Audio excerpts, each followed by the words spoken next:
বৃষ্টির দিনে সন্ধেয় গরম গরম চা, তবে যারা চা লাভার হয়, আর তার সাথে একদম গরম মুচমুচে পকোড়া হলে আর কি চাই। তো আজ বানাচ্ছি পেঁয়াজি।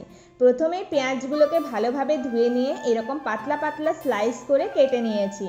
এরপর ওর মধ্যে বেসন, অল্প পরিমাণে হলুদ, নুন আর লঙ্কার গুঁড়ো দিয়ে প্রথমে শুকনো মাখিয়ে নিতে হবে।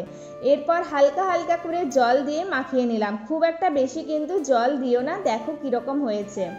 এরপর কড়াইতে সাদা তেল দিয়ে ওর মধ্যে এক এক করে পকোড়াগুলোকে দিয়ে দিতে হবে, আর এপিট ওপিট লাল লাল হয়ে ভাজা হয়ে এলেই কিন্তু পেঁয়াজি রেডি। তাহলে দেখলে তো কত তাড়াতাড়ি হয়ে গেল।